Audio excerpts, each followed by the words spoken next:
Why don't we like nerd out to start with? And do you mind just like telling us what about your studio and the work you do there, and what would make you do certain things there, and then when you go to other places, and like how you handle the whole crossover between different zones?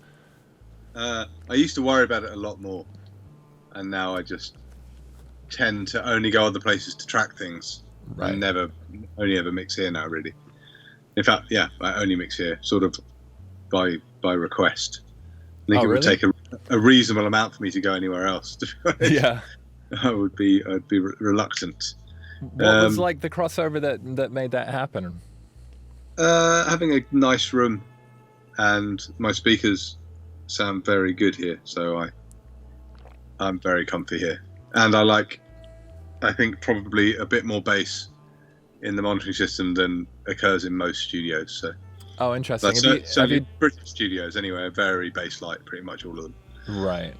Did you take a while like dialing that in, or is it just kind of the way the room happens to sound? It's this Guytine monitoring system that's just sounds the same everywhere. It's brilliant. Yeah, it's really good. I saw that mentioned in one of your interviews. Yeah. I haven't seen those over this part of the world. Is that which ones are they? Is that the smaller ones or? Yeah, I have really tiny RL 906s, and they are outrageous. I could probably move it around and show. These little. Oh, just waiting for the contrast to catch up. There we go. Okay. And a hand-sized. Nice. It's pretty small. So they're like dual concentric and everything. Yeah, which is all the things I don't like. Ported, dual concentric. Really small, tiny driver. They're ridiculous. Wow. So, and they don't work in front of a console at all. You need to be really in front of them. So. Oh, interesting. Nice. I'm so used to that. And then I have the PMCs, which are amazing for just insane detail. They're quite bright, but they're shock and awe for writing sessions. Right. Okay. Cool. Nice. And any of those like linked up with the sub or anything? I can't believe that we're starting by talking about subwoofers and stuff, but we've got to go there. This is my friends will be really laughing now. Yes, they are definitely. Everything's linked up to the sub. Okay. Hey, do you have like one sub that different speakers are linked up to, or do they have their own for the? Yeah, exactly. Okay. Yeah. So, and you got a dangerous system in there as well, right? So, do you have it dialed at different levels, or? Yeah, it's all set up. That's a great system. That's been amazing.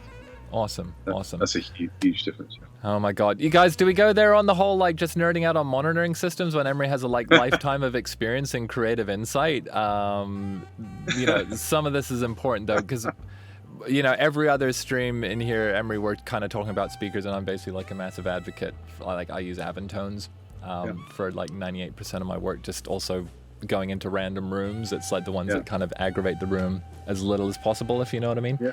Actually, Swamp of Life, who's Michael up in Sonoma County in California, in the chat, we had a big thread on Complete Producer Network where he kept asking people what their dream monitoring system was, and we kept talking about the practicalities of monitoring instead of actually giving him an answer. So can I ask you, just like on that front, in terms like, you've been in studios for decades now at this point. You've been in that room for a while, but like, what has your process been in terms of figuring out what you like to be hearing at different stages of when you're working? I like fairly full range, quite quiet. Okay. That's pretty much what I like. Right. What led you to that kind of realization? Hearing mixes in other places that I'd done here. I mean, I always mix quite quietly, but pretty cool. I occasionally will give it some level, but mainly fairly full range. Well, very full range. Not that pokey. Like the Guytines are really pretty flat, but not rolled off flat like ATCs or something. Okay. They go all the way down, and in a not particularly polite way, which is great. Right. But in terms of like finding that that's what works for you with like the end result, because like, what percentage would you say of your work is mixing? Like you do a ton of mixing, right? Yeah, loads of mixing. So what was it that like got you realizing that was actually getting you the results you needed? I guess I've always done that and haven't really done much else. So, and it seemed to work out. Okay. So you just started that way and just kept going? Yeah, and luckily that seems to be quite a cool thing. But I really like the PMCs for sitting inside the mix and feeling you're literally in a world of music that's punching you in the face. They're quite cool, and I sometimes listen to those quite loud. And sometimes I'm up a little bit for, like, if it's real bass music, I will have a bit more club feeling level, right? To sit in the middle of the dance floor, basically. Okay, cool. That's quite fun, but not that often. All right. Can we? Why don't we like totally flip it? Hang on, question. Oh, question. No, there's no dB level. It probably is reasonably consistent. It's because I do it all the time, but I wouldn't know what it was. Right. So it's definitely not. It's probably not 83 dB or something like that. Okay. So you just have like a basic feel for how loud you like it to feel. Yeah. You know roughly where that is. Yeah. Cool. And if I look on my Dangerous and look at the meters, it's often quite similar level. So. Okay. Yeah. Nice. Yeah. So I hopefully some people, like, I put a link to, I think there was a music tech interview that was like pretty good in terms of like giving folks a bit of your history. But is it safe to say you kind of came into studios through being a musician? You started kind of programming, playing around with stuff, and that created opportunities for you to then start working with people in studios? Yeah, absolutely, straight up from Jim Abbas. Okay. From drumming and programming. And he said, you know Logic? And I was going, yeah. Okay. So for folks who don't know, like, especially like Jim is like one of the absolute legends in the UK. He came up he was part of like Nelly Hooper's crew originally, wasn't he? And then he's had an incredible run as a producer and a mixer for like a very, very long time. But so he basically, like, did you come in as a drummer, then he was just asking if you could do other things and you just said yes, basically? Yeah, well, he was kind of doing his own band. And so a drummer that could program. And I'd never seen Logic before. Right. But I thought, come on, let's give it a go. So I went around my friend's house and he showed me some things. Then I came in 2 days later. Wow. Did enough to make Jim think that I knew it. So and then did the same with Pro Tools. Was it literally like, can you come back in? We need someone to program in a couple of days. Can you do it? Yeah, just come and do audition, drumming and programming. So make a beat and then play some drums. And they were like, cool, you're in. I was like, hey. Great. Wow. Okay, amazing. So and then I met about 6 months after that. I had to start learning Pro Tools and met a mutual friend, Neely. Oh my God, okay. Who I hassled for about 9 months to show me anything on Pro Tools, and eventually did. That was super helpful. Yeah. Okay, so at that point, were you like working almost exclusively with Jim, or were you then just suddenly like the word was out that you were around? No, I was just working with Jim, but got on very well with Tools. Got really quick and started to get some gigs. Just in Pro Tools, culminating in about, I don't know, early 2000s, doing the Shakira session where everyone else had got fired because they were too slow. So I thought, wow, I've done it. Okay, this is cool. I'm in. Right. And there's a couple of other people you'll know who were the fast kind of guys. You were doing, I think, one of the main projects you're doing about that time. And so I thought, I can do this. And then the entire ass fell out of the music industry about then. Yeah. I was like, the M-Box came out, which is what right. Yeah. I mean, it's an interesting time, wasn't it? That the kind of few-year period where Pro Tools got powerful enough to run sessions, but it wasn't like standard in studios yet. Yeah, totally. And so it sounds like both of us, in a way, like benefited from that kind of little shift in the power balance. Yeah. Swamp is just asking what the name was of your little coaxial speakers again. I will type it in because. Okay.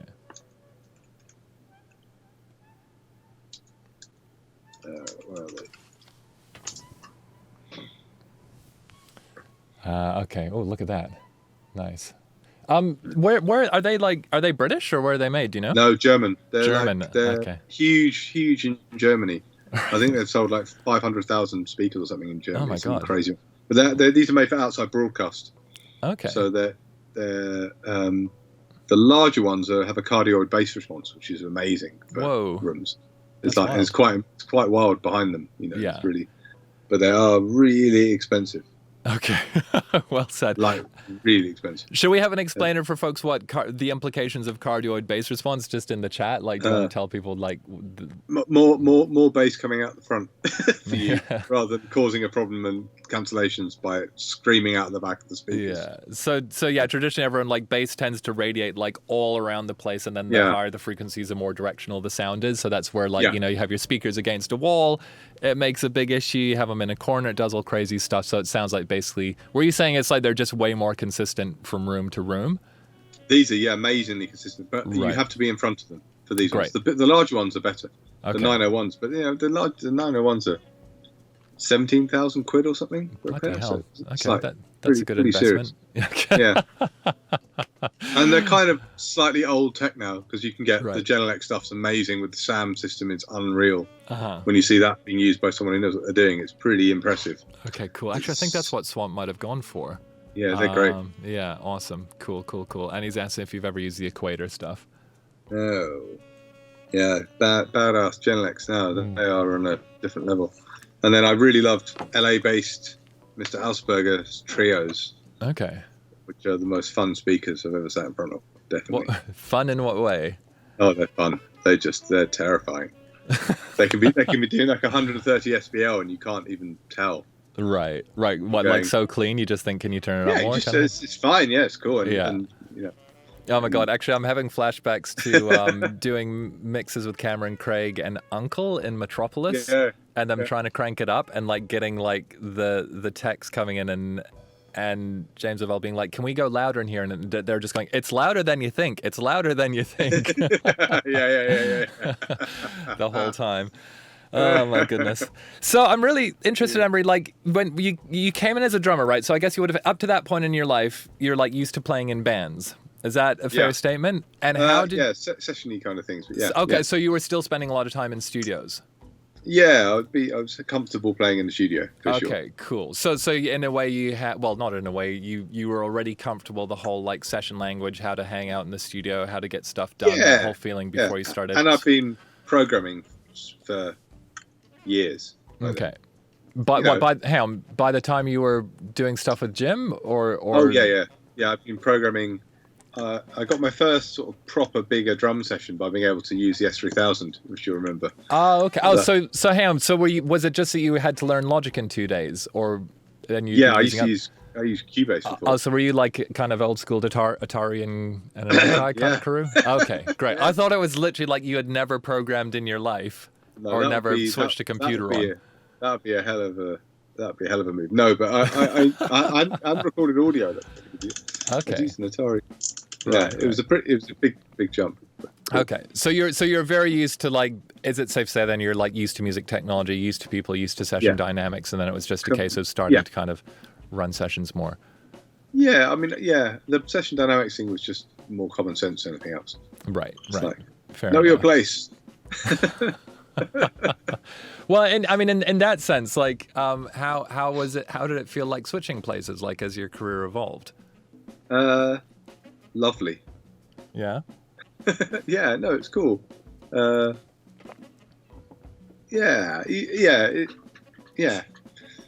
It's all a bit weird, that, isn't it? But some of it's useful. So the bit about not putting people off is useful, and the bit about not changing the complex dynamics you don't understand in the session by saying something that you haven't really thought through but that you think is a good idea. I'm all for people not doing that. Okay, so can you unpack that a bit more for us? Like, sure. Like when you say like not putting people off. Well, like you might think that you've got a great idea for a middle eight, and you're an assistant in the room, and it is really good, like a really good idea, and you're definitely good enough to play it, and you could definitely show them. And no one's really saying anything, and everyone's looking slightly sort of like, no, I don't really know. But what's actually going on is the producer's almost certainly guiding the session in ways that you might not notice, and have an overall vision, and is being very quiet while he lets the artist work out that they're right, that the producer's right, or that they really want to try their idea, so they've got to let them try their idea before they realise it's terrible, or they try their idea and then everyone likes it. The last thing they need is you chiming in with your idea, confusing it and disrupting what might be quite a non-vocal process, for example. That's one thing I'd say. I love that, and I love that you mentioned that, because I think no one ever really talks about that aspect of running sessions. Do you know what I mean? And what makes a session work? And I was actually thinking about this last night before I passed out, even on like Complete Producer Network. I don't have a topic about like the art of production, which is really like understanding that dynamic. It's like the weird voodoo, and no one really teaches it. No. But it's really something that you have to learn and be sensitive to, isn't it? Even though, I don't know if you were like literally sitting there going like, oh, I must learn the art of the voodoo. It's just like... I've never been an assistant, so that was one thing. I got to observe that and got to observe people really, mucking up cataclysmically. So I was like, oh God, don't do that. Don't say that. Totally. Or the opposite of being on your phone or computer now. Mm-hmm.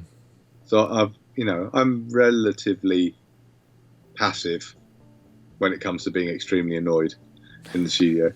And I remember like with one studio with the assistant who just kind of checked out. He was really good, but he just checked out. Mm-hmm. And of all the sessions. And I remember sort of looking through the glass at him as I was trying to follow his patching through, looking at him as I was trying to work out what cables he'd patched where, then looking at him again as I walked all the way around back into the control room and started pulling patch cables out to try and work out, because it wasn't labelled properly. Right. Where something was. Just looking at him, you all right? Yeah, fine. Well, cool, great. It's like the whole session stopped. He didn't notice, didn't stop, didn't go and help. Yeah. That kind of stuff is the other end of that. Which is like, please interject here. Totally. Tell me where this is plugged in and why it's not coming out now. Yeah, I mean, it's fascinating, isn't it? I think it's almost like this thing of figuring out how you can be helpful in any situation to an appropriate amount, to a point where people realize like you're dependable, right? Because I'm sure you've had the thing where you go to a session or you go to a studio, and if there's a great assistant, it's just like that person, and you'll just kind of like remember them for years to come, right? Forever. Yeah, totally. And request them on everything. And it's often the bar's quite low for that. It's like, it's like, have they set everything up that you sent them? I mean, I always send most producers and engineers will send a setup sheet. The most basic. Have they made a session based on your template that has all the correct I/O, rather than doing it while you're there? Yeah. It's like, this is like 10 minutes work when you're quietly by yourself setting up a session, and half an hour of messing around when you're trying to plug cables in and someone's on the rig as well, and just like basic stuff like that.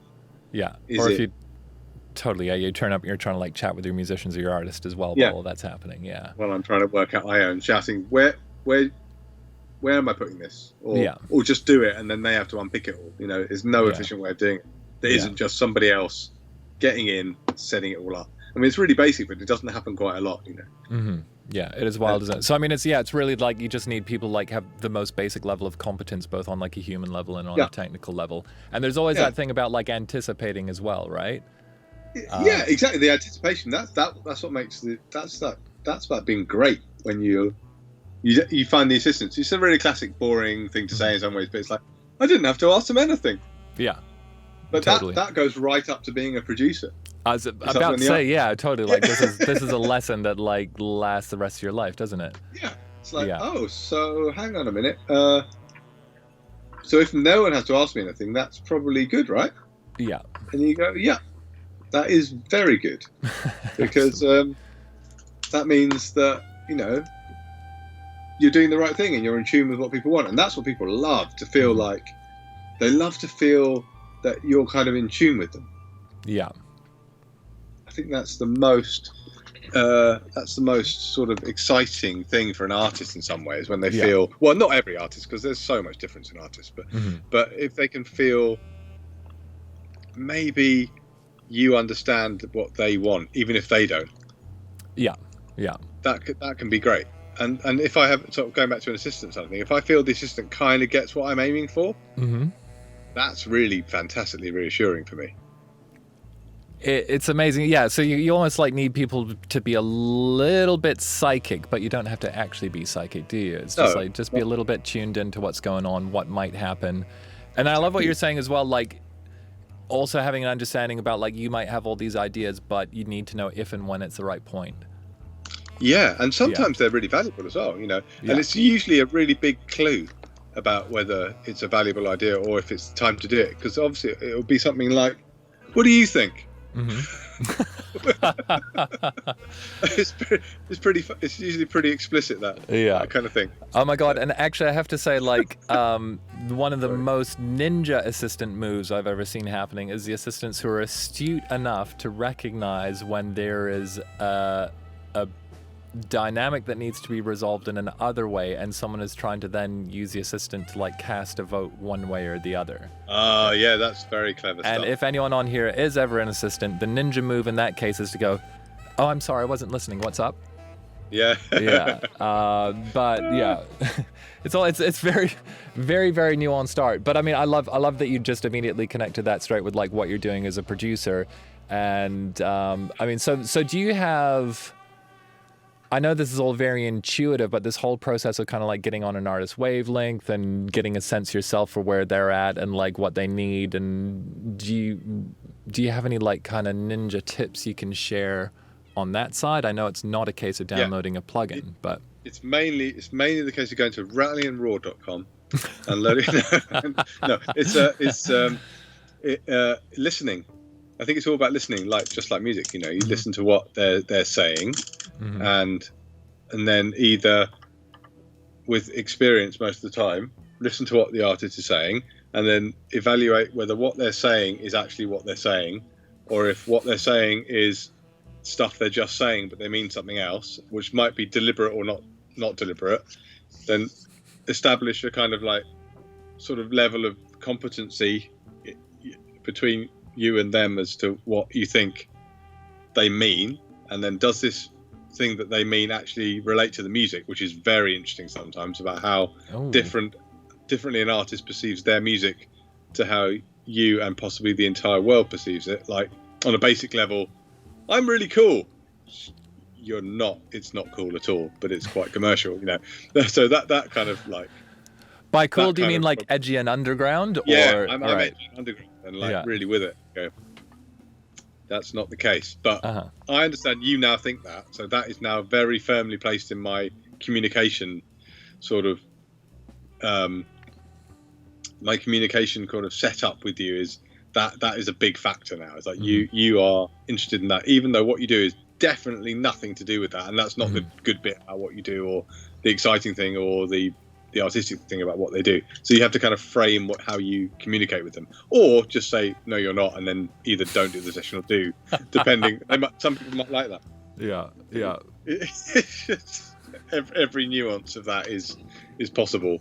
So do you feel like there's some people where it's like you really just try and 100% get on the same language and the same wavelength, and is it other situations where you're like acting as an interpreter and you have an internal translator about if they say this, it means this to you? And I think we're getting into some heady philosophical stuff about like what is subjectivity and whose experience is the same, and do we all see the same color green or whatever? Yes, exactly. That comes up a lot, doesn't it? Yeah. Like there's a great story which I'm going to steal from my legendary producer friend of mine, who's absolutely just a font of amazing stories and experience. But he said he spent a whole session with someone going, make it warmer. Right. You know, make it warmer, and he was just trying everything to make this keyboard warmer. Yeah. And to cut. He tells it for quite a long time, and it's really funny. But he's going warmer, you know. Warmer. Just, okay. With like steam coming off the top, so lots of top end or something. Oh my god, top end. Yeah, that's amazing. Wow. Obviously, you'd kind of go, I'm gonna roll it up. Yeah. See that big question in there from Michael? So he's just saying, when booking a bigger recording studio or mixing space, what's the general hourly or daily rate with and without a cable runner or engineer? That's a broad question. Does it change based on how many musicians there are? It's between nothing and £3,500. Basically. And everything in between. Yeah. There's one or two studios in London, for example, that have fairly fixed rates, and that's it. Like Rack doesn't really change its rate. Not really. Yeah. Abbey Road does, but not really. Mm-hmm. And after that, I'm kind of going, you could probably have a conversation. Yeah. For non-Londoners, Rack is an incredible old room well, I guess until recently, like the only APIs in the UK were in Rack, right? Built in like a big old house. decent ones. Jeremy had some in he had one, didn't he? Do you know Jeremy Stacey? Was that the one in Hackney? His one was in Cameron. Used it quite a lot actually. Okay. In Snake Ranch, I think it was called, Right. and then Hear No Evil. But that was the one. The one in Studio One in Rack is absolutely outrageous. Yeah, that's one of the most amazing rooms in the UK. Okay, if you go into Audition in Space for its acoustics, do they let you play your own stuff through the gear? I mean, Michael, Definitely not. Yeah. It's kind of an interesting thing as well, isn't it, Emre? Because so much of, like, especially in London and the UK, it's like you come up kind of like through the system, right? So it's like you might be, like, in your own case, a drummer, or like as, freelance Pro Tooler or engineer like we both done, and you just have these experiences of gradually getting to know all the different rooms so that by the time you're producing, you kind of know who's where. Yeah, and what you like about them and that kind of stuff. Yeah. But it's great. I mean, we're both, sort of the luck of being in, not necessarily always taking it for granted, but, being in every studio in London a reasonable amount. Yeah. It's pretty cool. Yeah. And that's quite a useful experience. Totally. And you get to hear how crazy big studio rooms sound often. Mm-hmm. Mm-hmm. Like, holy, wow. And why people don't usually mix on main monitors, and stuff like that. Oh my God, can you break that one down actually? Because again, Swamp in here is, and this is also like why I've wound up doing like 98% of my stuff on like a tiny pair of speakers. Incidentally, Prod Series, how are you? Also, David Triglia, thank you for the follow. Prod Series, we are talking with the legendary Emre, who is over in the UK. He has a phenomenal sampler instrument company called, let me go over to the right computer here, called Rattly and Raw. Emre has been making records for decades now. One of the best producers, mixers in the UK, an absolute fountain of knowledge. So today, and as well as making all his records and having kids and living a life and all that, Emre's launched the celebrated fictional mega organ of Steamlord Cornelius, which makes mad noises. We'll hit randomize one more time. It's a 50 voice, multi-sampled crazy thing. Well, I'd say multi-sampled. That sounds like you're sampling an instrument. It's a fictional instrument, but Emre's company, Rattly and Raw, I'll pop the link in the chat, make basically some of my absolute favorite sampler instruments. If you're making, okay, let's just get real with people. If you're making beats for rappers and you're one of the countless people making stuff with trap hats, trying to get something dark, like, you need these instruments right now, because what you need is stuff that is messed up, is effed up, is weird, is unusual, and is going to set your stuff apart, because everyone's going to have the same drum packs. But, this is like, I'm both, Emre, really excited to share all this with everyone, and a little bit sad, because it's like, this is like letting my secret out. Sampler at Renaissance is like, there's a artist in Australia who went 3 times gold. The Sampler at Renaissance is like all over her stuff. But seriously, like, it gets really, really important when you're looking at like, how can you set your productions apart? The way you combine sounds and layer sounds is really important. But then also I just wanted to mention Martin France Drums 1.1 on here. Emre, we actually got to dig out that promo video you guys did of, and you have like, when you're playing this on like an electronic kit. I've been telling everyone, Martin France Drums is like beautifully recorded, ultra hi-fi, ultra detailed live drum stuff. So I use that in behind my programming for like, it's the chorus and it needs to go big. So we're celebrating the launch of the fictional mega organ, but also like Emre and I, we mostly like when we do have a chat, it's like, why doesn't Pro Tools work? And actually, I have to say, like, one of the big conversations we've had a lot on my stream is, I'm now basically, I kind of write and create in Ableton Live and then use Pro Tools for like recording and finishing and mixing. Yeah. But I remember in like vivid detail that time I phoned you up and we hopped on a Skype and I was like, Emre, anytime I'm using Pro Tools and I put like contact on there, it crashes and it's supposed to do all these things. And I've been trying to solve this for God knows how long. And you looked at me and you went, doesn't work. And it was just like, that was Pro Tools 10 RAM ratcheting. Yeah, I ended up having this crazy, I think we both at a similar time did it, like pulling our hair out, which I did more effectively than you. Just saying, we ended up having like, I had like another computer or 2 running Vienna Ensemble, trying to like be able to just run a basic session. Yeah. Oh Christ. Oh, but, my goodness. Now it's I've gone native. Yeah. And very happy. Is it working good? Are you like running instruments in there, and is it stable? Working great. It's great. Oh, that's interesting. Killer. Okay, Killer. wild.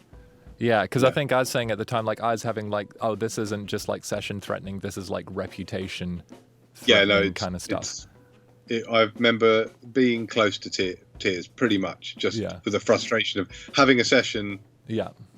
With a load of stuff in, with the artist coming in 3 hours, and quite a lot to do, and getting the session rebuilt from scratch, importing tracks, uncorrupting things, recreating things by ear. About 2 hours, 50 minutes before he arrived, I was basically back at zero. Mm-hmm. Basically, just going, this is just, I can't work like this anymore. Yeah. Oh. Yeah, I was having it with people in the room, and like the guitar player who's flown in, and they had like 1 hour to record, and we spent half an hour rebooting. So I guess this is again, like I'm gonna say this a lot, Emre, but like I think we talk about a lot on the stream, and I'm really part of why I'm so excited to have you on here is just like to get your perspective on a lot of the things we discuss here. And one thing I talk to people about a lot is like trying to reduce as many variables that can mess up your shit as much as possible. Yeah, man. Yeah. So I mean, you know, your experience with Pro Tools there is really key, but can you like share anything with us just like on that basic concept of like the overall goal of just making sure stuff is moving forward? Yeah. Yes. Simplify everything, especially nowadays. Yeah. It's like I see people running hybrid setups still, like for mixing, and I'm a bit like, oh my god. And by hybrid, you mean like hardware outboard and summing mixes? Record something. It's like going, just get a desk. Get a big desk and £1 million worth of gear. Yeah. And then it's quite good. Then it's fun. But the hybrid thing is often horrendously delay compensation issues with going in and out. Oh my god. And phase things, and and using some of my favorite plugins. I have several favorite plugins, which I can heartily recommend. Yeah. Are Acoustica, which are just life-changingly incredible. But have enormous delay and huge CPU, so you can really get in trouble if you go crazy with that and don't pay attention. And sort of interfacing that amount of delay with hardware, it's just my god, you're in for a world of pain. I like to keep it just really simple, so I went in the box years ago before it was good. Yeah, I was in the box before it was called in the box. Yeah, exactly. Yeah, and I was going, I'm just going to make this work. Yeah. And people go, you can't do it. And then I pop the tune out and you go, well, but it sort of did. Yeah, totally. Didn't have fun necessarily, but now I'm sort of slightly laughing, going, I've been doing this for 15 years longer than you. Yeah, totally. Yeah. and it's fun. I love it. I can't imagine. I don't even really have a control surface, honestly, now. Yeah. Because most of them don't work. But that's the other. Yeah.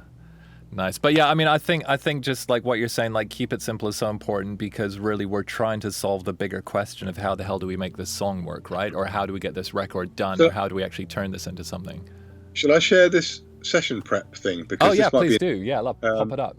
Oh, actually, incidentally, Paul Artela was just asking if the organ is in the complete bundle. Yes, it will be. Yeah, it will be. Okay, so it is like if people buy a complete bundle right now, or in fact, it is. Yeah, no, it is in there. Yes, it is in there. Okay, cool. Yes, Paul, organ is in the complete bundle. Here we go. Okay.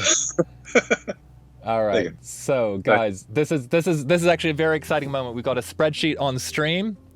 I think we're going to need some emotes in the chat for that.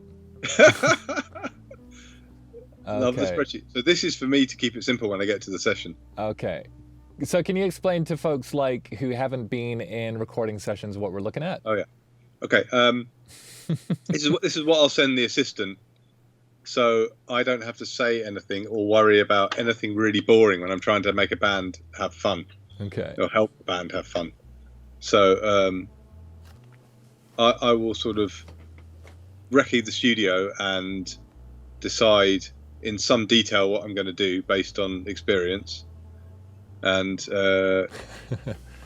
then send this to the assistant to go, please have all this ready when I get there, because then we can just go. I've done I say the input into Pro Tools, what and the order I would like it in on tools, and some of these things are So I keep stereo channels. Like, why is input 18 there? It's because I want to keep a certain order of things or certain pre's. Yeah. So I'll have the in out to the system. I'll have the position that I'm wanting them to deal with, which could be anything. Like, awesome. And then what mic I want based on their mic locker or not. I'll say maybe. See, I'm saying I'm bringing pedal, I'm bringing this, and hopefully we won't need a bass amp. Blah blah blah. You know, I'll give them some clues, and then you know, I wanted to use a Soundfield mic, which is a quad mic. So I say the format I want it decoded into. You know, just so they don't have to think at all. Yeah. And then I'll say how I'm doing the reamps, so that can be widening, because that can actually weirdly in most studios befuddle people slightly, is having, you know, aux sending to reamps, then going to pedals and then back in. Sometimes it just doesn't happen quickly. Yeah. When there's a pop shield one, how everything's going. Yeah. What mic pre, if I'm using any outboard. Amazing. Whether it needs phantom power, what pad should be on the mic. Damn. You know, it's and then the polar pattern. Nice. So the hypercardioid or cardioid or omni. Yeah. And then I often bring this Roger Mayer 456 HD tape, which is really the only outboard I use now. Okay. Regularly, which is life-changing, completely unbelievable wave shaping that sort of avoids any anti-aliasing issues after conversion, and the reality of it being basically all your audio post-recording is incredibly easy to work with. I would say that being the most. Okay, we're going to have to break that down, because I've been avoiding thinking about a single piece of equipment for years, and I'd love you to tell me about this. Okay, so what was this thing called? That was called Roger Mayer 456 HD. 456 HD. God, look at that. Oh, analog dynamics processor. Here we go. Effectively, so Roger Mayer was Jimi Hendrix's guitar tech, I believe. Right. But he's made a lot of great gear. Uh-huh. A lot of great gear, and this is just for someone who really, I'm completely in the box. Right. I will insert this on a mix bus. I will insert this on vocals. I will insert this on drums and piano and guitar and bass, because nothing does this in the box. And I've tried everything. Yeah. Nothing comes close. Not doesn't do it very well. Doesn't come close. Okay, and what is it that it does? I know what 456 is, so let's break it down for people. Yeah, so Roger, I think, if I'm putting words into his mouth slightly, decided to work out what he hated about digital recording and what he liked about analog recording. Right. And so I'm going to go and work out what this is. Why do I hate digital recording? So he decided that what he really liked was 456 tape, which is the best formulation ever. Yep. He loves that. Yeah. With the opportunity to bias it and hit it and control it. And he didn't like hiss and wobble and flutter and noise necessarily. So this is like hitting perfect, unrealistically perfect tape. So you can control dynamics, and it's unbelievable. Like, you can take the peak of a snare down, like, 6-7 dB and not really hear it that much. Sort of like if the tape machine was perfect. Yeah. So you can get incredibly efficient audio if you want to control the dynamic, or you can just run the process. And it does some wave shaping effectively to the audio, which means I don't know technically, it's beyond me. I haven't ever talked to him about it. I've only talked to someone else. But it pre-shapes the audio, so when it hits converters and comes out the other side, it sounds better. It's absolutely insane what it does. But where I noticed it was I really went for it, because I think I had 4 channels, and I went, oh my god, on drums in one session. So I haven't got enough. I've ended up with 16, which I take to every session. No way. Wow. Yeah. So I basically take a 16-track tape machine with me everywhere. Oh my god, and that's everything amazing. goes through it, and it is just, it's hard to quantify, impossible to quantify, and hard to qualify what a huge difference it is. But it's massive. I'm using a lot less plugins when I'm mixing now, like substantially less. If I've recorded on 456, half the amount of processing. Almost nothing on vocals. Wow. Almost nothing before I do loads. It's incredible. Because I use all of them on vocals. Yeah. me too. That's if wild. I don't get it, I'll often re-record things back in. Okay, interesting. So do you just have like a rack on wheels that you take with you, or? No, it's just probably see. Oh, is it the things under the monitor? Okay, yeah. So they've got like. Okay, I'm not sure if you can. Wow. It's very juicy, power-wise. It's very horrifically juicy. Like takes a lot. Oh my god. Yeah. So I've had a custom rack built in the end to fit enough in. Okay. So are those 500 series then? Yeah. Oh, okay, cool. Right. So yeah, one we're looking at on here was I don't know if you saw that, was a full like 19-inch rack. Okay, that is very interesting. That's old. Oh, there's a new website coming. Oh, there's a new website coming. Okay, nice. Awesome. So, I mean, I love it. It's like there's like literally one bit of outboard I use on mixes that I can't replicate, which is a Demeter spring reverb, but otherwise, like everything else is fine. So it's fascinating to hear you say that. And I think, what you're talking about with the kinds of problems that's solving, very interesting indeed. Nice. So we were getting onto that through chatting about like your input list, getting into sessions, getting stuff running cleanly and smoothly. And just like keeping it as simple as possible, basically. So like eliminating stuff that's kind of like superfluous crap in a way that makes your life harder, but you've basically found that this like makes your life easier. Oh my god, so much easier. I had a session in Abbey Road about, when was it? Maybe it was in May, so it was pretty heavily in lockdown. It was very heavily socially distanced because it was horns. Mm-hmm. So I don't know if you've ever thought about your nightmare. For me, like a very heavy sort of slightly kind of Afrobeat horn section. Mm-hmm. Each horn 3 meters apart in Abbey Road Studio 2. It's like, no, that's not the one. Yeah. So I ended up using TLM 170's hypercardioid right on the bells of everything. Right. Yeah. Like absolutely in there. So there was almost no room sound. Yeah. And that 456 with it on and off was unusable to absolutely fine. Wow. The difference is just crazy. It does a kind of way. I mean, that was hitting it quite hard on some things, but it's a sort of rounding thing, but that doesn't sound rounded. Right. So it sounds transient. like almost like the unquantifiable goodness or whatever. That it is. There's no other way to achieve it. It's the closest thing to a magic bullet I've ever used. Right. Awesome. And it makes you a better engineer in some ways, because you have to watch your gain structure brutally when you're recording with it. Huh. You know, you need to hit it. 0 VU is over. You know, like it's like recording to tape on that, the way it's calibrated. So. Right. Okay. Cool. So if your tape's smacking over, 0 VU is probably not going to be the one with that. So right. If you're kick. Yeah. So do you employ like a bunch of strategies, like, because I mean, this is great. It's like it's proper engineering, which is you have to think about how things hitting tape. And I've kind of fully embraced the digital thing of like, I just want something where I can like have a ton of headroom, then I don't think about it and kind of fix it later. But that tends to be like a lot of the situations I find myself in. But have you found you're like recording differently to make the most of it, or is it just like kind of using a tape mindset basically? Well, it's really guilty admissions in some ways. So like, you know how a busy session runs? Yes. I'm being really honest. Shall we unpack how a busy session runs, just for people who haven't been on busy sessions? Oh, right.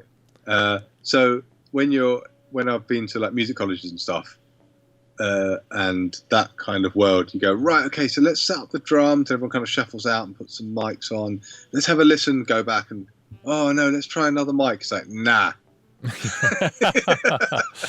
In. As people arrive, done. Mm-hmm. How long have you got to get drums? As long as it takes you to get from the drum kit to the console and get sound in, especially if it's someone like arty and impatient, like no time. I remember you'll remember this was years ago, doing Tricky. Did you ever work with Tricky? I didn't work with Tricky, yeah. Okay. So the bass player was a great guy called Wayne Noons. He was a great bass player. And he was sort of playing back the stems I'd literally just imported from whatever he had originally, and Wayne was kind of tuning up, boom, boom, boom, boom, boom, boom, boom. Kind of got to the end. I was still setting a level on getting the bass. It was an active bass. He was sort of half turned down. It was I'll turn it all the way up. Right. So got to like one pass of the playthrough, and Wayne was like, "Cool, let's do one." Tricky's like, "Right, it's done. Next." but. Cool. Okay, next. Thanks, Wayne. That's it. Yeah. You know, and often same with like, you know, very impatient people that I work with. You have to be amazingly fast. So you don't get time to do something. You set it up, know it's going to be good. And so sometimes if I'm really admitting it, maybe you don't get to listen to everything quite as much as you want to. Yeah. Yeah. I'll freely admit it. Yeah. Sometimes. I think some of the real talk, I mean, I've had stuff where I've come back from really, really intense tracking sessions and you're just like, oh, one of our mics was off. Off. Off. Or the same input channel has been set for two of the different instruments, you know. Yeah, totally. So what you do is you get really damn good at hearing what that mic should sound like. So when you're flying up the channels and someone hits a snare mic and it sounds distant, you go, right, it's not that mic. You go, oh, it's patching up. Not arguing, it's not that mic. You go and change it. It goes, oh, you're right, that was the sax mic we plugged in there. Sorry. Yeah. You know, or you know, it's a tom mic because you know, that kind of thing. Yeah. But recording with this stuff, you can't make any mistakes. If you do, it's distorted and destroyed. Totally. Yeah. So you get really good at listening really more intensively because it matters. Just like you used to have, you know. Oh my goodness! Yeah, just like you used to have to. It's funny. Yeah. Oh my god, those old sessions, man. They were. My friend who's recording in the '60s and '70s. It's like unbelievable. Yeah. And I think it's really. I mean, I really love that we're talking about this because, again, a thing we talk about a bunch is like, you know, why are you taking so long making a track? Do you know what I mean? Like, it's music, and I think like even if you're sitting on your own at home. Like, you know, I've kind of hit a bit of a weird block a couple of years ago, and I just started using a timer. And I was like, you've got 20 minutes to make this. And that would be what it would be like in a session. You know what I mean? Everyone's sitting there and waiting. Okay. There we are. So, okay, actually, Swamp of Life. So we're sitting here asking questions, and now we have some questions. All right, let's start with the heavy-duty questions. What sample rate are you using, Emre? 48. 48. Always. Because it's 3.9 more. Exactly, and more is always more. Yeah. Unless it's too much more, in which case it's less. When you when you deal with, there's a very good video actually by, I think FabFilter did it, about higher sample rates are better. Are they? Question mark. Mm-hmm. It's brilliant because it sort of affirmed a lot of stuff I felt when I was mixing up higher sample rates. Is some horrendous aliasing with distortion and other processing. So I tend to always work at 48 as being sort of the best compromise, but always using oversampling plugins pretty much. On everything. Interesting. And that seemed to be the most happy way of working for me. It's been definitely no problems. Okay. But that video is amazing. Okay. It's really boring. It is the driest thing, the driest video you've ever seen. It is really a struggle to get through it, but it is worth every moment of the crushing hopelessness you feel as you struggle through each minute of it. But it's great. I love it. Great video. I love it. Amazing. Oh goodness. So it's I had a little bit of time experimenting with mixing at 96 as well, and just found it was really like.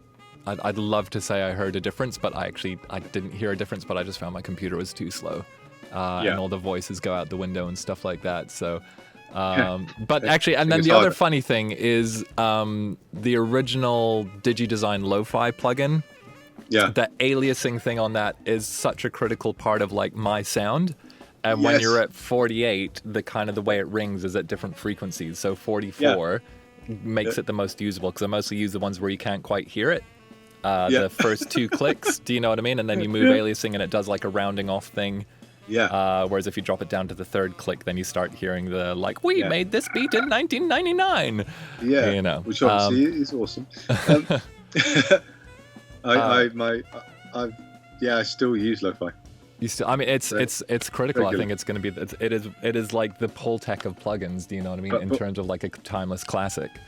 Also, Decimort has become. Oh yeah.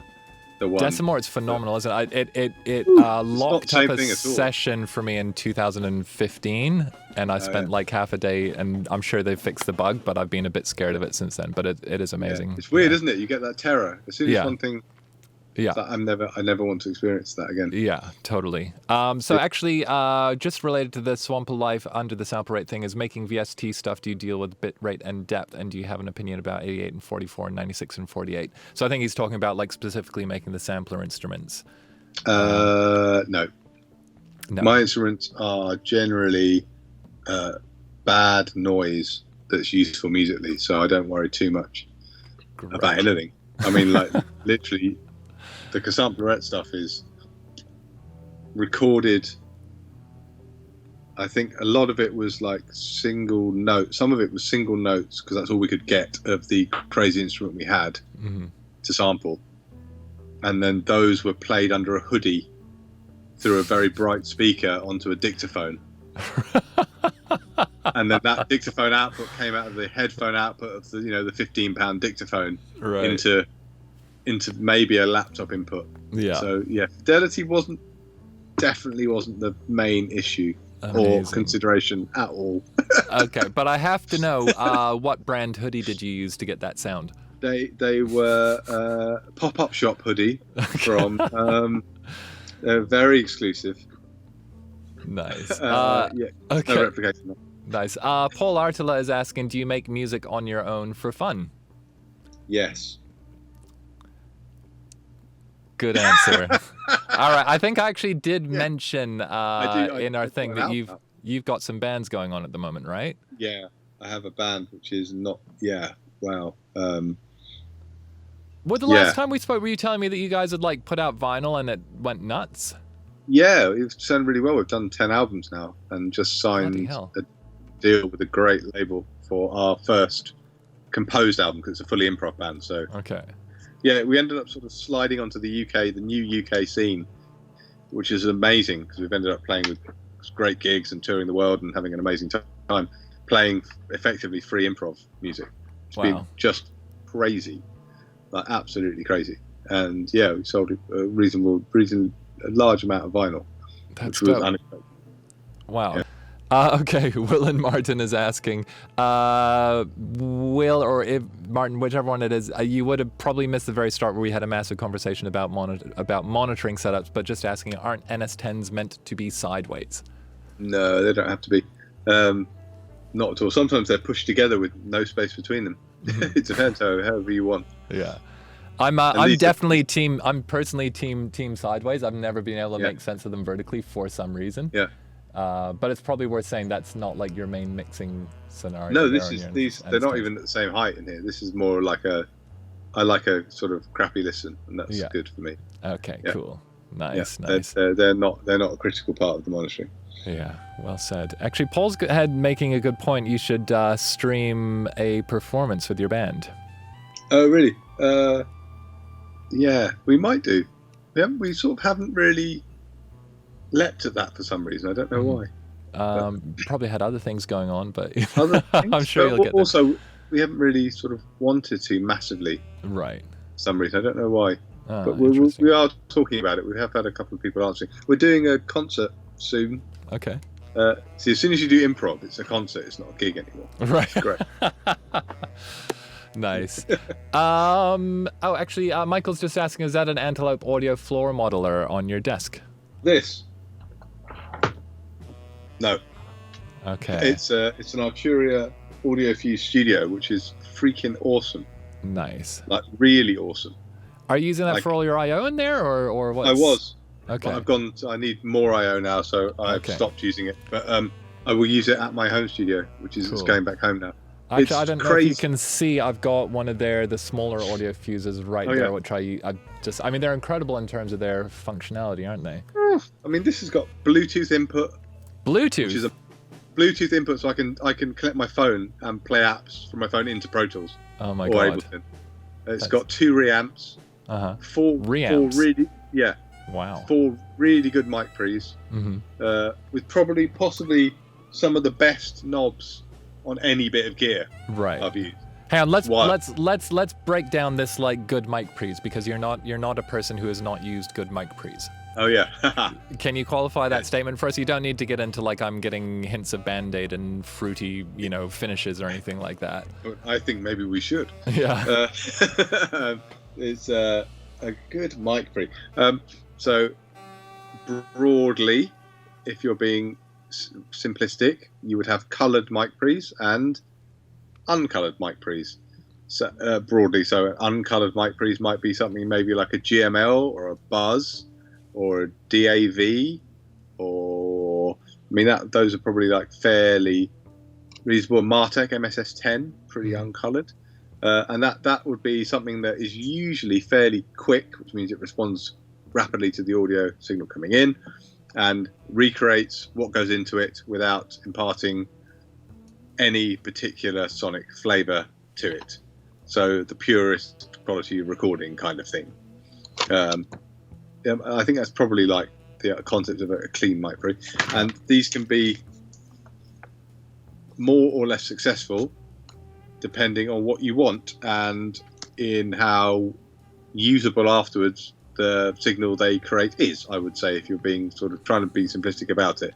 So, for example, a GML is a very, very high-end, clean mic pre. And, for example, compared to a Buzz, it's slightly less musical, but has an extra octave of bottom end underneath it. Maybe it's very good at. It's one of the widest ranging mic pre's I've used, and so it's got very full range. Really good for if you want to capture very low, big lows. The Buzz will roll off slightly at the bottom end, but it might be more musical and more useful for you. How would you define musical?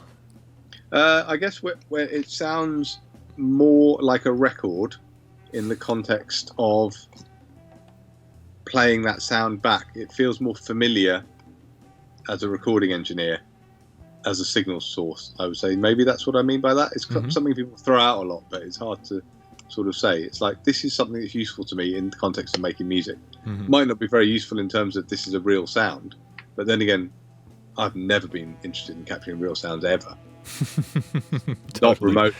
Yeah. Not in that someone else can do that. So yeah. It's not on the radar for me. It never has been. Yeah. I always get slightly confused when people ask, "Oh, how accurate that is." I'm like, exactly. Yeah. So some problems you'll have with poor mic pre's will be further processing the sound afterwards. It might sound okay, but then when you try and do stuff afterwards with it, it's a horrible hashy mess. You might find that it seems to sound okay to you, but actually the transients aren't really there. They're not really fully formed. It doesn't really punch properly. It doesn't sound good. And when you feed it through other things, the other gear doesn't respond the way you might think it might do. With the better pre, it does, and you don't really know why. And that might be a function of that. So I would say these mic pre's on here are good, clean mic pre's. Right. They sort of recreate what's there. They're not an amazing mojo-filled vibe factory at all. Yeah. You know. But they're not like, I guess the critical thing is that I'm always worried, but they're not like creating problems by capturing things poorly and not in a vibey way either. Okay. No, they're just like, they're fairly utilitarian, but pretty decent.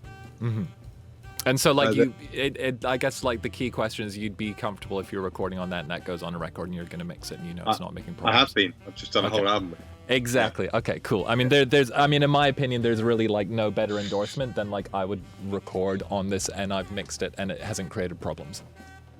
Do you know what I mean? Okay. Oh gosh, we're getting some more good questions in here. Good question. So should we go in order like we just did the Swamp of Life about the antelope thing. Saffron Works is saying, would you make a plugin? I'm assuming Saffron Works is talking about a processing plugin, which is kind of interesting because you've done so much kind of under the hood on your contact instruments. I have just started learning Swift, which is quite fun. Nice. So maybe I was talking to FX Mansion quite a while ago about making something. We started to model things, but they got bought out. And right. I did have quite a cool kick and snare processing plugin that was modeled in Ableton. That was quite fun, but I don't weirdly care about it enough for some reason. Yeah, fair enough. There's so many plugins. Yeah, it is the thing, isn't it? Yeah. And now I've really got into Acoustica. It's like I'm never gonna model anything ever. Right. Because it's just, and Plugin Alliance have some incredible stuff as well. Yeah. Any recent fun ones aside from Acoustica? Plugin Alliance are killing it. Their subscription deal is, I don't like subscriptions much. Right. And I like theirs. Okay. It's a crazy deal. Is it just like a ton of different things, or? Yeah, okay. it's like the most insane deal on the internet. Right. It's unbelievable, Okay. genuinely. They did a lot of the UAD plugins, so it's loads of places UAD native. Okay, so what's that? That's 30. Is it what 25 bucks a month? 250 a year for kind of everything. Yeah, it's wild. You might not need all that though, but I use a hell of a lot of that stuff. There's ambisonic stuff in there. There's 3D modeling. There's Spotify pre-listening software. There's it is insane. Okay. But particularly, it's got the black box HD2 distortion, which is a deep friend of the M. Friend of the M. Phil's Cascade, which is an Alicia distortion, another close buddy. There's some real great stuff in there. So Hannah, it's called Black Box Analog Design HG2. Yeah. Oh wow, that looks metal as hell. Look at that, damn. Yeah. it's the giver of efficient level.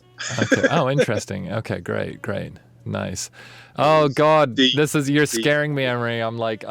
I've been on I unsubscribed to like every single thing except for yours, and get a little bit frightened. It's the Cush Audio, the Omega transformers they do are holy Christ. Okay. They are seriously like an essential part of my workflow. And then you get the other genius. I will do your job for you plugins like Soothe and Gullfoss. Right. They're just like, what are you using? How are you using Soothe at the moment? I feel like I've kind of liberally. Do you just like put it on and do you spend time like tweaking it around, or do you just like plonk it on and not worry about it? No. So I was reading the comments, which I keep turning around and laughing all the time. It's not like mad though. Feel free to like respond to the comments more than me. It's a full on kind of noisy pub in here. Soothe is just saves me so much time. It's if I get stuff in that's often keyboards are almost the place I'd use it the most. Synth sounds, which are really resonant sometimes, and someone's used it and can't hear it on their monitoring, and it just I don't have to go searching around with EQs and then getting ringing either side of my cuts and then working out whether I use it in a linear phase or not. Or, I just put Soothe on, go to the point where it's ringing, and the ringing goes away completely transparently. Yeah, and I go, thank you very much. I'm so quick with it now. Yeah, it is. Do you like dial it around and stuff, or do you just yeah? Oh, massively. Yeah. Okay. Massively. How narrow are you going with it? Because it's like I've been using it and it hasn't quite stuck with me. Do you know what I mean? Which is probably an indication that I haven't had you tell me what I'm doing wrong. Zach, Soothe is like it's a kind. Oh gosh, sorry, we've accidentally brought up a wellness spa here. Soothe is it's kind of, you could call like the new wave of plugins that does a bunch of thinking, but it apparently kind of like pulls out peaks and harsh frequencies and intelligently listens to what you're doing. And there we go. Yeah. Dynamic resonance suppressor. Yeah. Okay, so if we were in the pub and you're telling me like how to set it up, what would you tell me? Drag your node to the annoying part and turn up the reduction knob, and then I always have it pretty much oversampling 2 times and in highest quality mode. Though a warning for people who are not blessed with the most powerful of machines, I think Soothe 1 certainly did chip saturation, which it basically with the oversampling on can take up an entire chip, the entire CPU. Yeah. So even if it's not, so this is why people get weird CPU dropouts, and it depends how they're loading and stacking oversampling plugins and how those are coded. Ozone, I think, possibly had a problem with that as well, and people vary. There was definitely an issue with some other really amazing plugins not using that much CPU, but suddenly you had none left. So this happens all the time. My very techie friend told me it was chip saturation. It's a great kind of term, if nothing else. Okay. So it does explain a lot. So when you're dragging it up and dragging it around, like when you're sweeping with a parametric EQ, it's really easy to hear like, oh, this is a frequency I don't like, I'm going to turn it down. I don't use it like that. So it does the opposite. Is it much more like you drag it around and then you hear that it's gone? Yeah, no, I go to where I know there's a problem and turn up, and you actually see visually it go, right, kill. Yeah, and that's the one. Okay, cool. And are you using it on like vocals and stuff as well? There's like vocals. One vocalist it worked on great, and I've found like other times not so much. If you some signals Yeah. have a small graphical response, Mm-hmm. and a very hairy kind of sound can appear. So it's actually doing a lot more than it's showing you it's doing. Right. So that's something to watch out for. Okay. Soothe 2 is definitely substantially better than Soothe 1, and Soothe 1 is great. There's two Soothe 2. Oh, bloody hell. Do I have to like buy a new one? Soothe 2 is substantially better. Substantially better. Okay. But the other thing that people don't talk about with this company is Spiff, which is that's new, right? Well, it was in between Soothe and Soothe 2, but it was it's the kind of the origin story. No, it was the it is a transient version of it, so it kind of takes out annoying transients. So, for example, if you slam an 1176 like a blue stripe on a vocal, and you get a great tone because it's sort of saturating the mids, and you get horrible peaky transients. And if you make it fast attack, it's never going to get rid of that. It's still going to be horrible. Spiff just takes them out. So you can like slam a vocal with a blue stripe in a quite an ugly way, but that has that great MIDI kind of hold and saturation, and then just take out the transients with Spiff. They're gone, and it's completely smooth. It's wild. It's a wild thing. Annoying hi-hats in overheads. Yeah. Oh wow. Just okay. Take out. Wow. Just take them out. Well, as they say in Canada, I better check it out, eh? Sorry. Oh no, that's great. Okay, awesome. Do you have a favorite guitar, cabinet, and/or amp for tracking? Guitar. I'm not often hired to do guitar bands at all. Yeah. But I do really like a Princeton. And like Fender Princeton Reverb kind of thing? Okay, yeah, great. the little one. That's quite sort of useful if I'm doing kind of characterful kind of guitar things, which is sometimes what I get to do. I don't get to do that much guitar. I've got a couple of friends who do a lot, so I can tell you their favourites. What I really love is the Watkins Westminster, but that's a killer amp. But no, that makes a sound like it. Right. Kind of. If I do record a guitar that I want to record, it doesn't ever sound much like a guitar. Right. Okay. Fair. I'm convinced that. And I work I'm pleased. You probably know as well, Leo Abrahams. I don't know Leo, actually. Yeah. Oh, he's one of the most wonderful guitarists there is, and he's sort of a guitarist of, immense CV, like unbelievable experience. But he has a ability to make a guitar not anything like a guitar in the coolest way possible. Awesome. So that's more my world. So I'd be a total charlatan if I'm going, I like I only use a 50 Strat into a blah, blah, blah. No, I'm just not there. I had an argument like these. Sorry, I like these. I've got quite a lot of these things. Yeah. But, these are great. Wow. Guitar What's pedals, that one? This one is the Hologram Dream Sequence, which is entire purpose is to make a guitar utterly unguitar-like. There's nothing to do with guitars. Awesome. It's bonkers. Wow. It's brilliant. That's wild. Yeah. Okay, interesting question. Oh, actually, Michael's just asking, Matt, actually, you might be able to answer this one. Do RME cards have good mic preamps? I know Matt Robertson's all over RME. I'm not sure if he's using those for pre's. You ever used RME stuff, Emery? I don't know if I've ever used a pre's. Yeah. I don't think I ever have. They're quite well regarded in terms of the converters and stuff, right? They're totally solid, man. Yeah. They're totally solid. I've just taken one out of my rack that I've had in there for 20 years. Okay. Literally. That's a good track record. Wow. Damn. And it stood up. They were literally the best bargain you could get at the time. Right. Awesome. They're wild. Cool. Yeah. Paul Archel is just asking, how do you maintain your ears and your routines? And he's been nice enough to go boop boop. No routines. Yeah, no, nothing at all. Just don't. I always wear earplugs. When you're playing live or in a live room or? Often in life.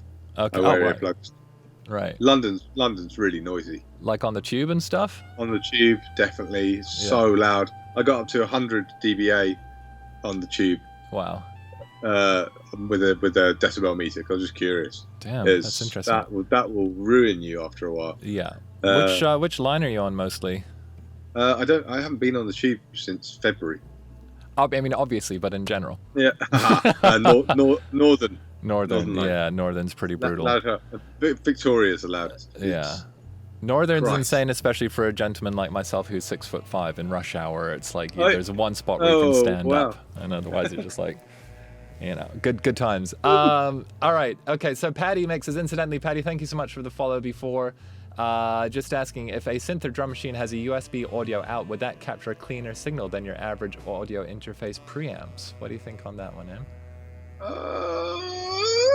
If an electronic drum machine has a USB out, it will be its own. It won't be doing any conversion at all. It will just be giving you a signal straight into your computer. So that will be what it is. Yeah, I mean, I guess there's two layers of that. Like in front of me, I've got a Virus TI, which has the like virtual plug-in thing, which is digital. But then there's also like I've got an Electron Analog Rhythm, which has like an analog drum machine, but then it's got like built-in converters. So one could argue that maybe the ones that are doing conversion, if you have more bling pre's or converters, you might want to use those to go in. You get the sound of the converters. Yeah. That's what I use Decimal for a lot. Is the MPC 60 preset is right. Awesome. Yeah. The SO1 preset, killing. Yeah, for just like recreating converter. Does that actually kind of like model the specific character of those converters, or is it more just like the overall setting where the bitrate stuff is? The presets say they do. I haven't actually used an MPC 60 enough to know. Yeah. But it sounds dope. Yeah, that's a perfect answer right there. Oh, goodness. Actually, Paul Artela's on here saying, why do Fridays with Damian end up costing me so much money? Love it, Paul. Yeah, I'm really sorry. Okay, Paul's asking, what studios in the world would you like to spend time in? Oh, actually, sorry, just on the RME thing, Matt's saying he's used them to record piano a lot. Happy with them. He's never used them for drums, but he loves everything about RME. They are clean pre's. Okay, so Paul's just asking about studios in the world where you like to spend time, or would you like to spend time? Salsa Dream Studios. I think my choice of studio is entirely linked to what I'm doing in it. See, that's a considered answer. Because I don't know now if actually just physically being in a studio is interesting enough to me. That's terrible, but it's probably true. Yeah. I'd want to be doing something in it that was awesome. Mm-hmm. I think now, whereas maybe years ago I would have been happy to be in like Blackbird and gone, oh my god, so much stuff. But now I'm probably like, I want to record something awesome. Yeah. And it might not be a great place to do it. Like there's a studio. I mean, the studio up here is just one of my favorite in the world. It's absolutely fantastic. It's got a Neve 8058, which is a killing console. What's it called? So I'll pull up some pictures. Hoxa HQ. HOXA? Yeah, HQ. Okay. Okay. So sorry, buddy. You're saying I'll just pull up an image while we're chatting. Oh, here we go. Yeah. Oh, look at that. It is a great place. Really great. What do you like about it? The desk is like cheating. That sounds amazing. Oh, thank you very much. Yeah, no, I've put a lot of work into pushing up those faders. Yeah, it's really just sounds fantastic. And the recording room is really sort of roomless sound-wise. So it's very tight and fat and dry, which suits quite a lot of stuff I do. It's got amazing gear and beautiful mics, blah blah blah, and it's next to my room, which is also an enormous bonus. Yeah. There's a little studio on a boat in London called Soup, which I just absolutely love. Yeah. It's got almost nothing in it. It's got a very boring Calrec console. Soup Studios. Boring in the right way, like it just works and you don't have to think about it. Yeah. Yeah, it's like good. Would you say it's clean? Yeah. Nice. It doesn't seem to have much mojo, but it's on a boat. Yeah. So it's a vibe. I said that. It's such a vibe, and the live room just sounds brilliant. Really, the live room's like, it's really dead, but in a kind of almost BBC studio dead way, which is like not really dead, but is kind of dead, but is sort of still. You want to play in it. When you're playing in it, you feel great. Oh, amazing! And it's got a great mic collection, but almost nothing else. but almost nothing else. Yeah, that's really. rad. I don't think there's any. I don't think there's a compressor in there that I would probably use, but I don't care. Amazing. It's just. And it's got a galley. And it's on a boat. It's on a boat. Oh, that's amazing. Wow. It's a really great. Great. So I love. There's loads of places in America that just look like incredible places to go and visit. Yeah. There are lots of places in America. Oh my God. All right, let's jump on to another question here. Where are we? Okay, so Rain is saying, as a drummer / brilliant producer, how do you feel about digital drum kits on recordings, or are they just for mock-ups? I don't care where anything comes from, if it's cool. Easy, right? Yeah, whatever you like. I've just done an album just now with a great artist here who wrote most of it on tour on his iPad on Sibelius and GarageBand. And I think I probably got the whole album session because when he first came in with the first stuff, and he had, I've done these basic drums on GarageBand. I was like, great, we'll use those. He was like, but no, but it's from my iPad. And I was like, great, sound wicked. Let's just add them a bit. I made them sound good, and we used his original drums. He was so happy that we'd used his drums that's what we kept. We used them for the whole record. So it's just literally off him on his iPad on GarageBand, making bizarre, but they're so bonkers, the beats he did. Amazing. I don't want to remake that. It sounded cool. Totally. Yeah, there's nothing worse than trying to recreate a vibe. Oh, that's a really good. That is the worst thing. Yeah. Like when you get mixes delivered, it's like you've broken down this amazing backing vocal ensemble thing you've done into 45 separate parts without the panning or any of the processing.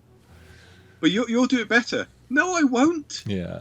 How long did it take you to do it? Oh, we worked on it for 2 weeks. So, but you're a mixer. It's so hard to, just give me the stuff. I'm mixing an album now for this new artist who I really, really like. Yeah.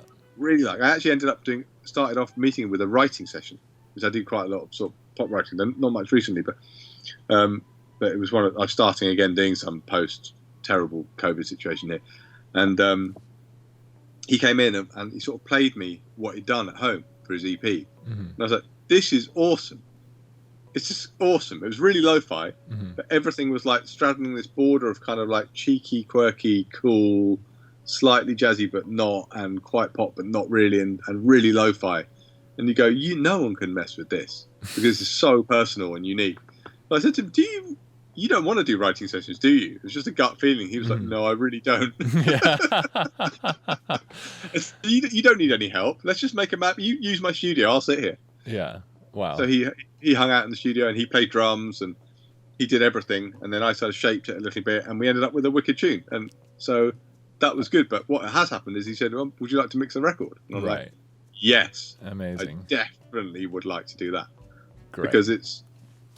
Because that's exciting. And so for him, he said, how should I deliver these stems? I've never sent stems to anyone. And I was like, just print it off exactly as it is in your session. Mm-hmm. Great. Just if you got a limiter, can you take that off? And if you can't, then that's fine. Then he'll deal with it. Yeah, I don't know. It's funny, that whole thing you're talking about there, Rain. Like, I think one of the most counterproductive things anyone can ever be doing when they're trying to make music, especially doing it on your own, is thinking that there's a way you're supposed to do it. I know, but everyone does it. Yeah. Even me sometimes. Do you find the time, anytime it's like you're working great, you've been killing it in the studio day in and day out for months, and then you suddenly get like a project that you're really excited about? Like, this happens to me, and then I'll spend like the first week thinking, oh, well, now I got to get really serious, and then you like start thinking about stuff in a whole different way, and it takes like 5 days to deliver like a first mix sometimes or whatever. It's like, well, now I'm doing it properly, Yeah, there's nothing worse than that thing of thinking, now I've got to do it right. Yeah. So nah. I mean, my mixing career went completely stratospheric when I stopped trying to mix. Please explain. I think it's that simple, but I was always, you'd be trying to do something and make it sound good, and make it, be really good. It's like, this is a really competitive. I'm delivering a competitive mix that is really good, but that's nothing about what mixing is about. Not even the beginning of a part of it. Yeah. Keep talking. I have this thing I tease people on here all the time. It's like we do these track feedback streams. Yeah. Amazing. And people say like, hey, I've been writing this for a few hours. Can you tell me how the mix and mastering is sounding? Yeah. But it's just I love that you're kind of deconstructing this whole thing about like the properness of it. Yeah. None of it is relevant in any way at all. It doesn't matter how it sounds. It only matters how it feels to anybody ever. No one really cares. There's some. I'm pretty much stand by that. Even some like great tracks, you go, even in genres which are really like sonically specific, like, you know, trap is generally fairly specifically large in the bottom end, and some aren't, and they're amazing still. And everyone goes, that tune's just a bit massive to go, but yeah, but it's not as big as, you know, it hasn't got as fat bottom end as Mask Off. No one ever says that, ever. Yeah. Apart from if it's not very good, and then you're just being competitive or thinking about the wrong thing, or it just doesn't matter. And how like, if you could, do you have a couch you could lie down on so we can like psychoanalyze you on this point? I'm permanently reclined. So, like, what was the difference in your outlook that went from thinking about how things are sounding to how they're feeling? Like, because you're still listening, but you're listening to different things, right? Okay, go on. Yeah, it was working for a great producer here who works in a very different way than me. And he sent me over his rough mix, which was basically great, like really, really good. He'd mixed it on the Neve, and I had to recreate it in my room. I was like, oh, wow. This was like, it was just like recreating his thing, doing nothing I would normally do, and basically getting to where he had left it on his Neve, which was really hard, actually, at that time, which is years ago now. Years, and maybe 10 years ago even now. And going, oh, none of this is relevant. The drums are really quiet. There's not very much bass. It's if I break it down, none of it is anything I would think of is a good mix. But you wouldn't change anything because it's all perfect. I just need to make the vocals a little better. Are you talking like balances and that kind of thing as well? Or balances, like, everything. So none of this would tick a box for me as a good mix. But it was perfect, and you wouldn't change it. And it was very hard to get it. I couldn't beat any balance with whatever I did. I couldn't beat it. I could just make the vocals sit better and the bottom end be a tiny bit tighter, which is what he'd asked me to do. Nice. And so then when you sat down and started working on records after that, like, what was different for you? I listened to the demos religiously. Okay. Because in the UK, it's very different than America, actually. The demo is generally what people want it to be like, but they wish it was sounding like a record. But if anything changes, they're very unhappy. Which is why I quite like mixing for American artists who were like, it's just a rough mix, make it sound amazing. You know, that's really cool. But less so nowadays. People, because it's so easy to make everything good. You know, you can make good mixes really easily now. That sound great. Everything sounds good. You know? So then I just sort of basically just didn't think about what I wanted so much, I think. Can I say that again? You weren't thinking about what you wanted so much? Yeah. And do you mean in terms of like flexing as someone with gear? Yeah, and, you know, chops and ability to do impressive things sonically. So, and just started thinking more and more about what did the song actually need. Being much more important than anything else, and being surprised sometimes about how it wasn't something that I would gravitate to. Yeah. But could do, you know. Nice.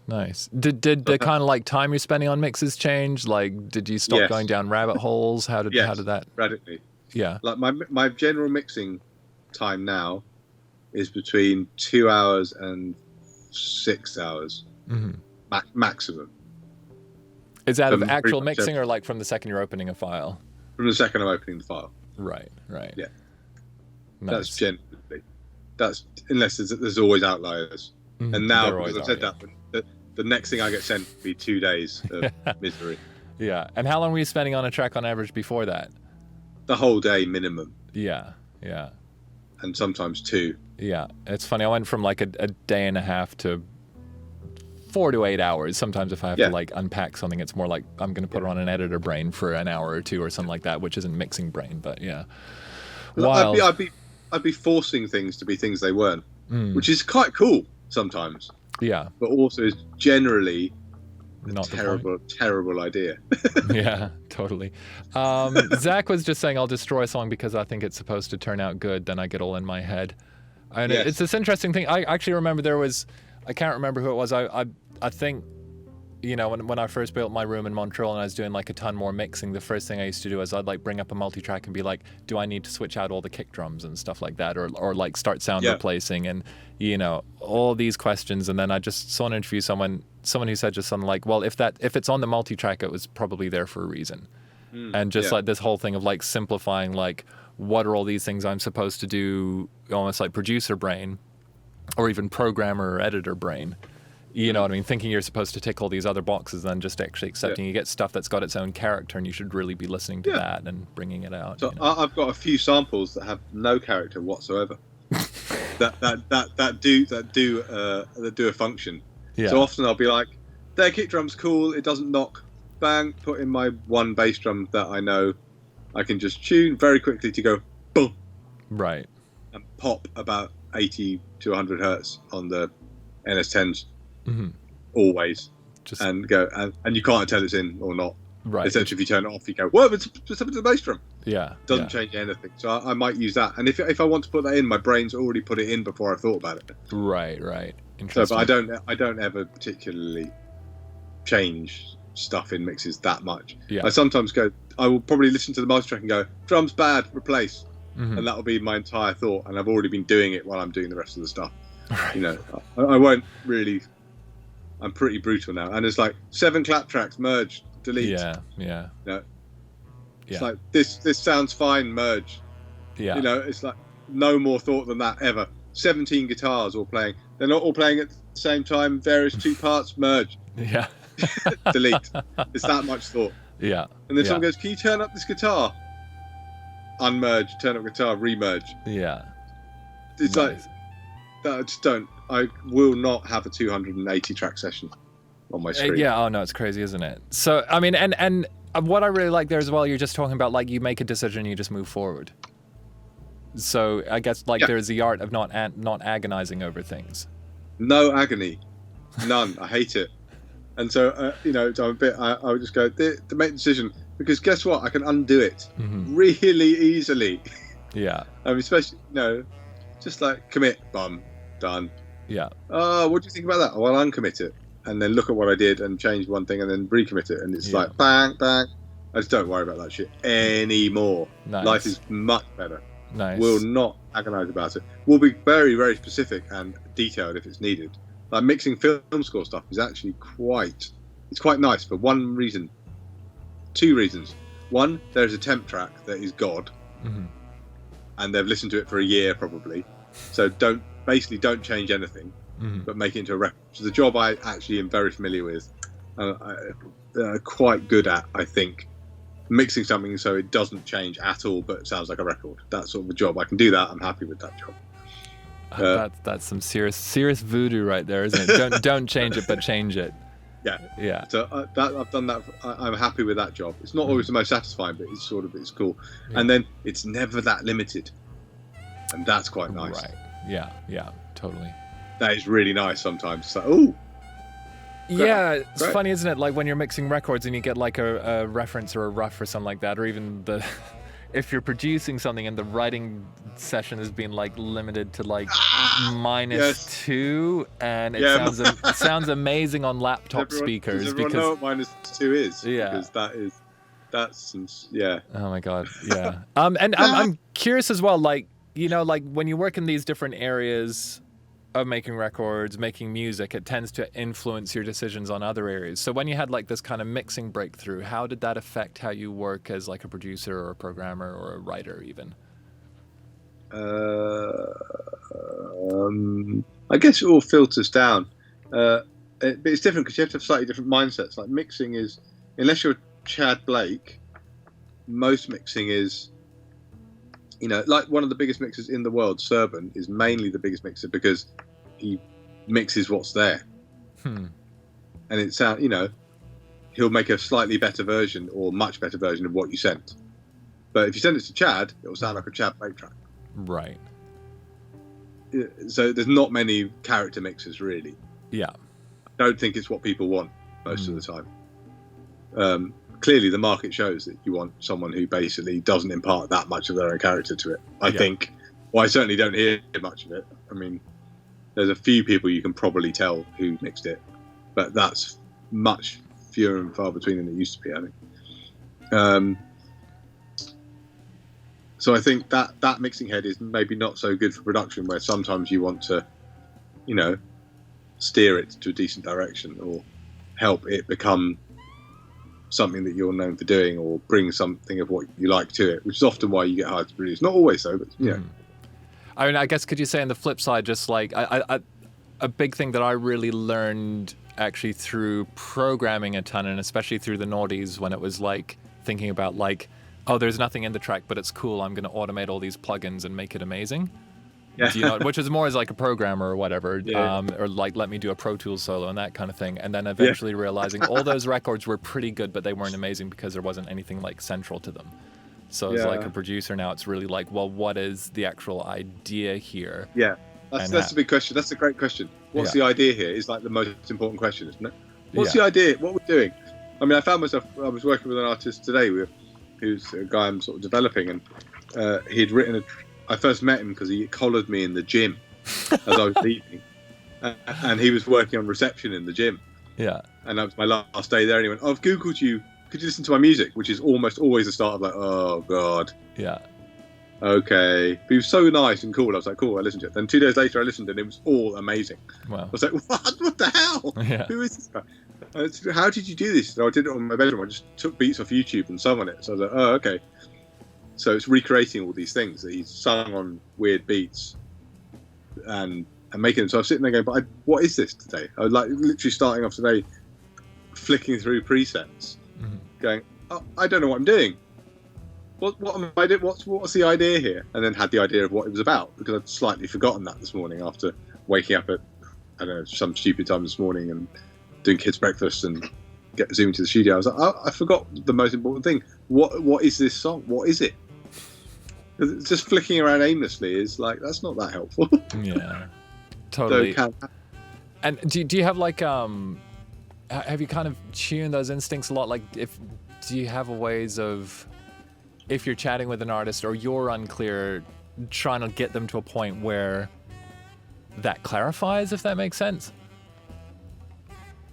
Like, do you know, like sometimes when you talk with an artist, it's like, oh, what's the song about? And it's like, oh, Yeah, sometimes that's so bad though, isn't it? It's like, it's about this, and you go, oh, no one's going to care about that at all, right?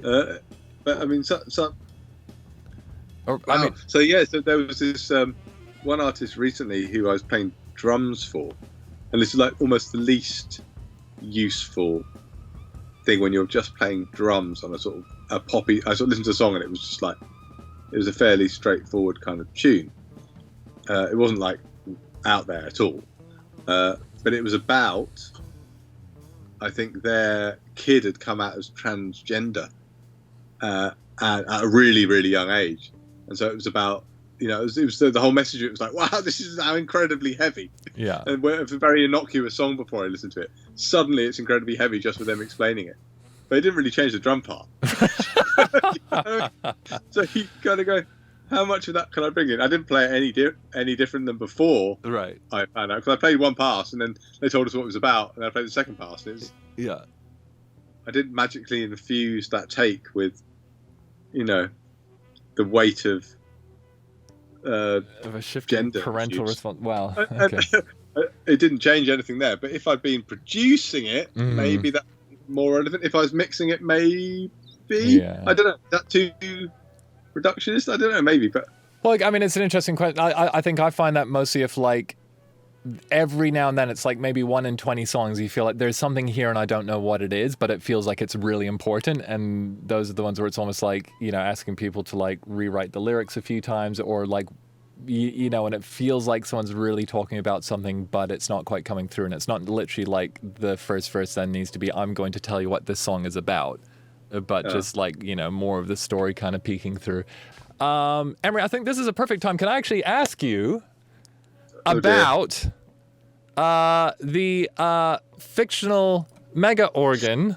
Yes, anything you like. The celebrated fictional mega organ of Steam Lord Cornelius. So there is a really stupid YouTube movie that accompanies this, by the way. Oh yeah, I'm gonna play that when we have a quick bathroom break while people are while people are printing. It's really, really stupid. Sorry. Yeah, that is pretty epic. So I feel like a kind of a novice journalist asking you this, but Emre, what was your inspiration to make the celebrated fictional organ of Steamlord Cornelius? Because it's not just something you knocked out in an afternoon, is it? No, I found a voice, like a messages, like a note on my phone from 5 years ago, where I'd write down ideas, and I thought, how about an organ made of screaming and wails and motorbikes and guitar amp hums, and called the celebrated fictional mega organ of Steamlord Cornelius. That was it, and I was like, yeah, I should definitely make that. Wow. That sounds great. It was meant to be a church organ. It was based around a church organ. So I got the church organ samples, and then it was like, right, now I need to add all the stops. And so it was literally whale. Let's get whale sounds and lions. I think there's a tiger, the bass end, and I quite like the tiger. But I mean, that's a really interesting thing. Like, tigers tend to not go ah. Yeah. Do you know what I mean? So how did you turn things that aren't singing notes into playable things? I think the tiger, if you play it high enough, goes. So I tuned it. Right. I think it's a tune, but really low. It's just a kind of like almost. It's a pretty grimy, raw. Someone's bought the complete bundle. Oh yeah. Oh, awesome. Okay, so just in terms like if everything's at zero, kind of like how they bounce together, how all the okay, cool. Nice. Yeah. And is that all happening in there? Did you wind up? Do you wind up having to do a lot of treatment of the samples separately, then kind of re-import, or is... Everything is pretty much loaded in with no processing. Okay. Because it's all done beforehand. Yeah. It's mainly balancing. Okay. Mainly. Cool. There's a little bit of overall shaping of everything. Yeah. Because 50 voices altogether. I mean, I'm good, but I'm not that good. Yeah. No, but there's a little bit of EQ on the whole organ, I think. Yeah. Just like, wow. It was man. Pretty crazy. I think it wasn't quite bright enough, but yeah. Yeah. Question: the range weighting thing at the top. What does that do? That if it's all the way to the left, the bass keys are louder than the treble keys. Oh, okay. And if it's all the way to the top, basically it's a quick way that if your sound is generally more piercing in the top end, right, you just whack it to the left, and the bass notes will come up a bit. Oh, amazing. It's just like a really dumb way of quickly changing the tone of the instrument without having to go through 50 different faders or whatever. Yeah. That's really cool. So it's just like a really dumb, quick fix. I like quick fixes. Yeah, that's great. And what, like, in terms of the lessons you've learned, like, how long's Radley and Raw been going now? 4 or 5 years, I think. About 4 or 5 years? Cool. Yeah. Like, what, you've released quite a few things, like you've released a lot of different things. Is it just literally kind of, if you have an impulse and think like, oh, I would love to have something like this, or something like this sounds fun, then you just figure out how to make it? No, I've got like a huge list of things in development and no time whatsoever to do it. Like literally none. Yeah. I mean, this organ's been finished when I gave it to you. Yeah. What I've been waiting for is to get my partner, who's been doing the company with me now, to finish a GUI video, right, and make a bit of the artwork, and to have enough time to write the manual. And that's been 4 months. Yeah. So that's an efficient team you got there. You know what I mean? Yeah. But it sounds like like you're the majority of your energy goes into being a producer and a mixer and making records. So, is this kind of like a passion project / side hustle, or it's not like you're kind of going, if I don't... It's like an art project. An art project. I love that. It's like an art project because it's fucking stupid. I mean, watch the videos. I mean, this is not someone taking themselves seriously. Yeah. It is really dumb. Oh my God. But this was a way of me training my assistants. Oh, really? Yeah, because sample management is the hardest thing to do digitally. It's like perfect editing that has to be literally to the sample perfect, more than most music stuff needs to be. and incredible data management with, everything has to be utterly precise and really, really error-free. So it was a great way of training assistants. If they could do this, you can do anything, Yeah. And like dealing with noise and everything massively exaggerated at every part of it, and any mistake glaring and stuck there forever. Sure. So, and then I realized they sounded cool, so I thought, I'll just sell them. That's brilliant.